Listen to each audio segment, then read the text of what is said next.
The rafts on the sea are filled with seafood. They are placed in natural waters. This is where fishermen can raise seafood. This method is becoming increasingly popular due to its cost effectiveness, ease of administration, and potential for high yields. In today's video, we will learn how fishermen raise and harvest millions of tons of seafood in cages. First, we come to the salmon farm. Salmon are raised in water up to 25 meters deep to maintain temperatures at 15 to 18 degrees Celsius. It takes 20 months to grow salmon weighing 200 grams into adult salmon weighing 5 kilograms, equivalent to salmon import. Healthy adult salmon are selected for breeding based on size growth rate and disease resistance. The fertilized eggs are gently incubated into a controlled environment. At the same time, water temperature and oxygen levels are carefully monitored for salmon growth. Throughout the breeding process, the focus is on disease prevention and environmental sustainability. In addition, salmon populations must be kept healthy and safe. The egg incubation period is an important stage in the life cycle of salmon. The eggs are carefully incubated to ensure a successful hatching and early development. These trays provide a controlled environment. Oxygen levels are maintained during the egg incubation period, which can last several weeks depending on environmental conditions. Water temperatures are typically within a specific range, simulating the conditions of naturally spawning salmon. Temperature ranges may vary by species, but for cold water salmon species, temperatures are typically between 6 and 12 degrees Celsius in order to avoid fluctuations that can cause stress. As baby salmon grow, they change to prepare for their migration out to sea, a process called molting. Juvenile salmon are transferred to cages in coastal waters. They continue to develop and mature until they are ready for market. Fishermen equip a recirculating aquaculture system, providing ample space for growth and movement of salmon. Salmon health parameters such as oxygen levels, temperature, salinity, and nutrients are regularly monitored and controlled in order to prevent disease outbreaks caused by environmental stress and degradation. Salmon are fed a specialized diet for optimal growth. Fishermen optimize environmental conditions in salmon farming facilities such as water flow speed. Adjusting stocking density and site selection can help minimize salmon stress and increase meat quality. Now let's go to the lobster farm. Fishermen will stock lobsters at a density of 8 lobsters per square meter. Young lobsters have a survival rate of less than 50%. If good husbandry methods and nutrition are applied, the survival rate, when grown commercially, will always be above 90%. They are shrimp that can reach a weight of up to 1.3 kilograms. Farmed lobster are fed entirely with trash fish. The bait must be fresh. Fishermen often feed the lobsters right after catching fish every morning. Besides, you can combine the diet with other types of fresh seafood and mineral mixtures. The cage design allows optimal air circulation, helping lobsters to grow better. Cages can also minimize disease and environmental pollution. Besides this, the underwater cage model can prevent deforestation to build wooden cages, and fishermen do not need to worry when encountering heavy rain or thunderstorms. However, the mesh surrounding the cage is relatively fine, so a significant portion of uneaten food remains in the cage. Fishermen observed and inspected a cage from 10 AM to 5 PM. There is a large amount of waste. This is not conducive to water hygiene or the health of the lobsters, and the fishermen need to clean them up. In addition, lobster cage locations must have a good quality water, but not strong currents. It takes about 6 months for a young lobster to reach a commercial size of 200 grams, and it takes about 8 months for a lobster to reach 350 grams.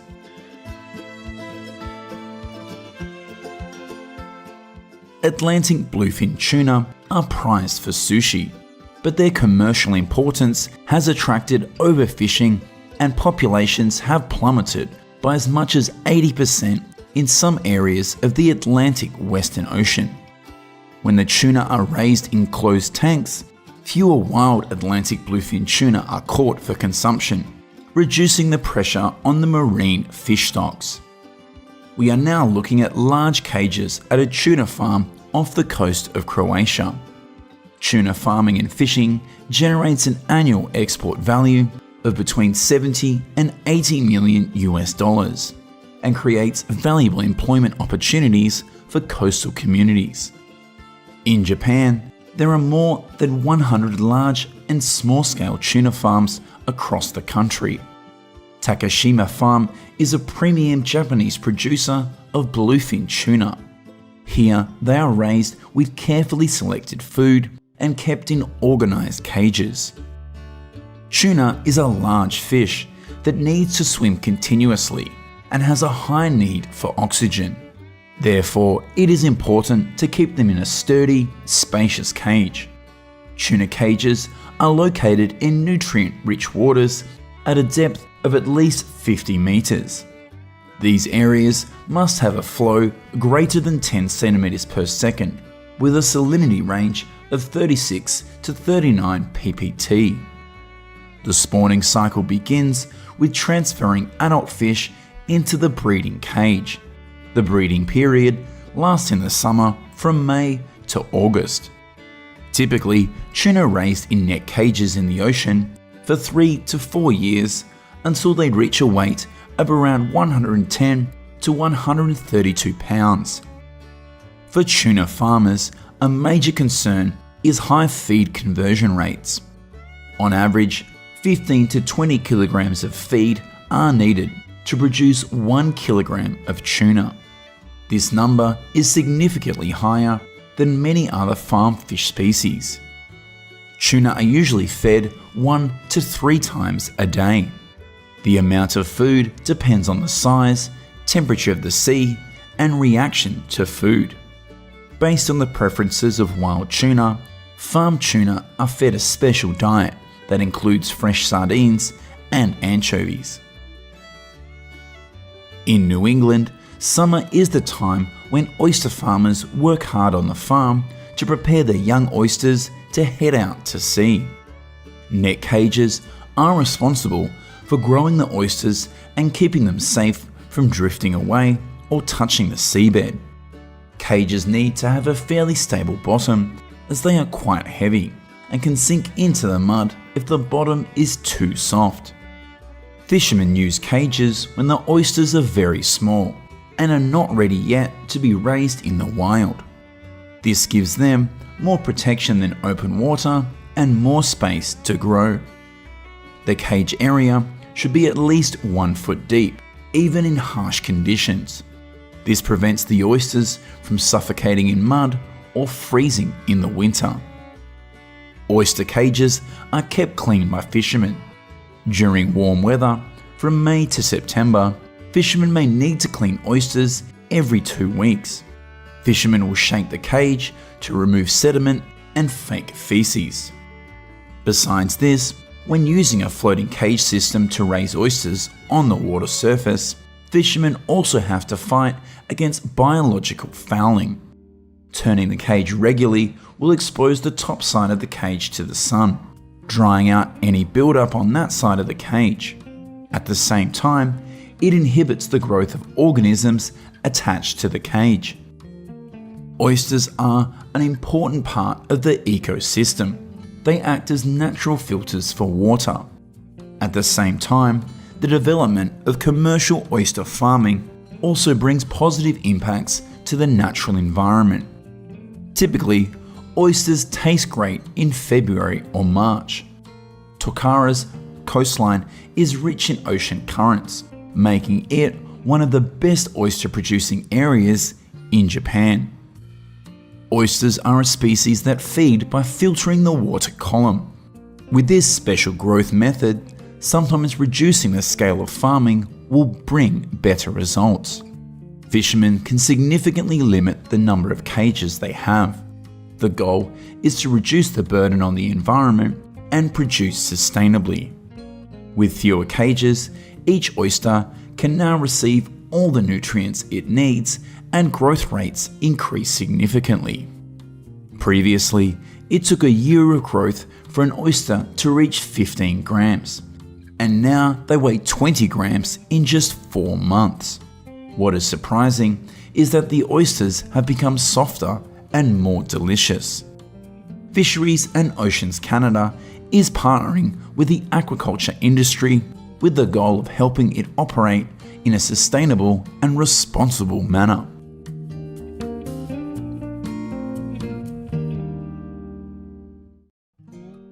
Hidden deep under the ice and snow of the cold seas is the habitat of many rare seafood species. Brave fishermen every day navigate their boats through thick layers of ice in order to catch fish. In today's video, we will explore challenging journeys and interesting stories about seafood fishing in icy seas. Cod fishing is one of the oldest traditional fisheries. The waters off Block Island are great for cod fishing in the winter. This is because they hold a lot of bait and have extremely well-structured terrain. Fishing is typically done at depths of 90 to 130 feet.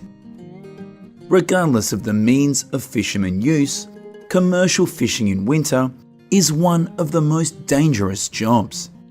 This is because boats are susceptible to freezing in harsh winter weather.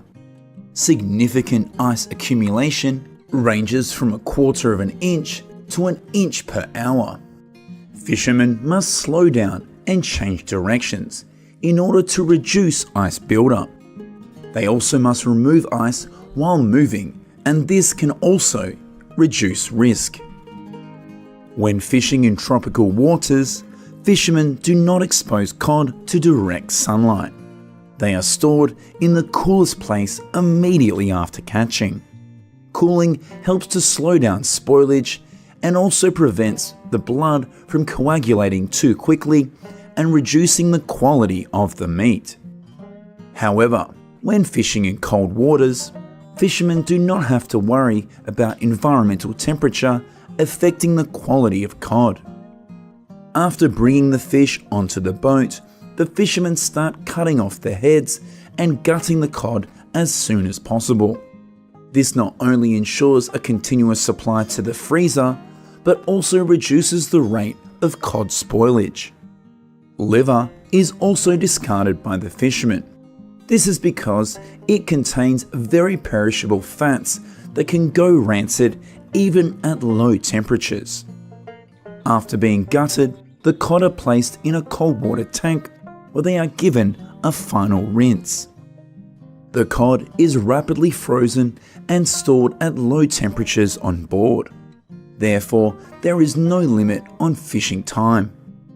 This increases the time spent in the fishing grounds and improves the economics of fishing. It also allows the fish to be distributed to a wider market and remain in top condition. Fishermen not only fish on cold seas, they also fish on ice. Traditionally, ice fishing involves drilling a hole, hanging bait, and hoping active fish will follow the line. But how do fishermen know the range of fish behind the thick layer of ice? Although electronics have been refined and optimized for ice hunting, there is still the challenge of determining where and when the fish are approaching the bait. Thanks to live scan sonar, a chart plotter combined with the live system helps fishermen easily locate fish and see them swimming below in real time. This means fishermen will spend less time drilling through ice and more time catching fish. Yellow perch anglers often drill ice 4 to 5 centimeters in diameter because the fish are light in weight. Anglers of larger fish, such as salmon, often use an ice auger that will create a larger hole, making it easier to pull large-scale fish out of the ice hole. For ice fishermen, punching holes or drilling by hand is quite strenuous. Instead, fishermen can choose an expensive electric drill that will provide maximum speed and convenience. When choosing this method, fishermen must consider weight and portability because the drill may be limited in some waters.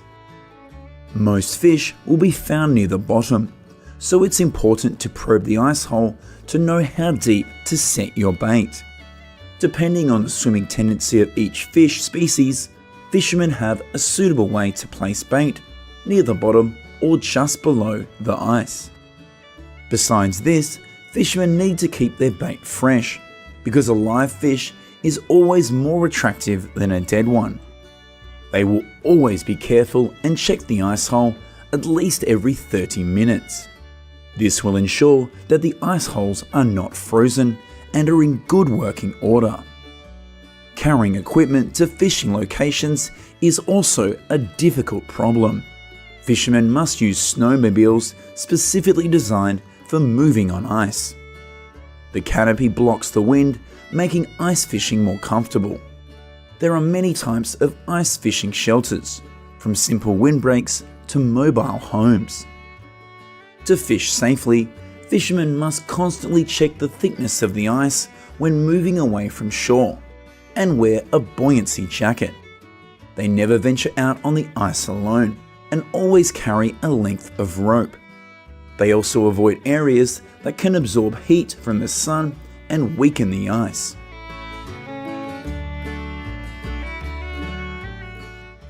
Now we come to the ships that operate at sea for 3 to 4 weeks before returning to shore. These are the king crab fishing vessels. Fishermen willing to take risks, king crab fishing teams prefer to stay close to the ice edge. This is because king crabs prefer freezing water temperatures. King crabs live around the Adak Islands at depths of 600 to 1600 feet. Fishermen must mark the depth of each trap with a buoy for identification. These fishing vessels typically range from 50 to 300 feet in length. They are equipped with large hydraulic systems to raise and lower crab traps weighing up to 700 pounds. These hydraulic systems are also designed to withstand Alaska's cold weather. Depending on the size of the fishing boat, teams will have between 150 and 300 traps per boat. Larger fishing boats, 100 feet or longer, average around 250 crab traps. After 1 to 2 days at sea, the trap is returned to the boat. In addition to the hydraulic system, fishermen must also assist in this process. Crab traps are uploaded onto the general classification area, where sailors identify king crabs according to the regulations. Fishermen must meet a number of legal requirements surrounding king crab size and fishing seasons. Only male king crabs can be kept and quotas are strictly enforced. The box-shaped trap is made from a steel frame and covered with steel mesh to increase the quality from each catch. However, in freezing weather, the ship, equipment and crab traps all freeze. Fishermen must constantly break the layers of the ice on the sides of boats and fishing tools. This will help them to stay safe during fishing. In addition, the Fisheries Commission also encourages vessels to limit crab traps in icy conditions, as this reduces the surface area that can accumulate ice. The average quota per boat is £124,000, with a total revenue of approximately $868,000 US. The payment to each fisherman working on the trip was approximately $43,400 USD. In general, this is a profession that brings high income but also brings many dangers. According to statistics from the Department of Labor, Alaska king crab fishing is the profession with the highest death rate.